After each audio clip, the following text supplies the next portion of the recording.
healthy and safe community is that in which everybody comes together and works collectively to deal with the issues that are at hand. So you look at your health, which can be things such as exercising, nutrition. You look at your community, and then I look at the safety side of it, which looks at law enforcement, looks at our justice systems. And I think in order to have a safe and healthy community, that there needs to be a convergence of those ideas, and people really have to be empowered to make sure those things happen for their communities. So a healthy community is a community that has that social efficacy, the ability to solve its own problems.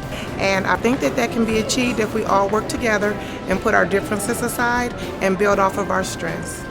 It also is going to take demand from the residents. The residents have to say this is the kind of community they want. And how do we achieve it? And how do we come together to really get lawmakers and people in positions that can really give us the resources we need to elevate the status of our communities and make them both safe and healthy? And once you set your goals up and you are trying to achieve a specific goal, then you can bring in the appropriate people. It can be our educational systems. It can be our faith-based organizations. It can be our city council members who can look at changing policies within our community. It can be our parents, and it can be the youth in the community.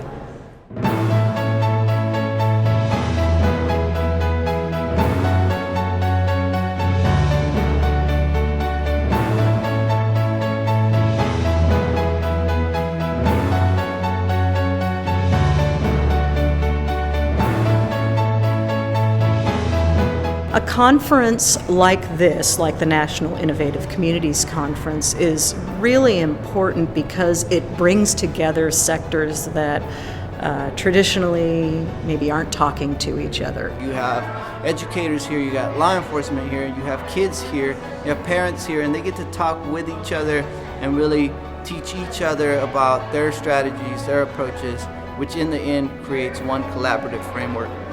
Brings a lot of us together that are all trying to achieve the same goal, but separately we're very, very small.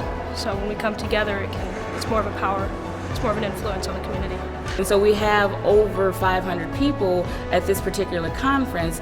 Those 500 people will go out and inspire several other people to latch on to this work to help create that environment that we're looking for. It takes one person at one conference with one idea, and a movement can spawn from that. I think it's quite possible that this is going to lead to some real change.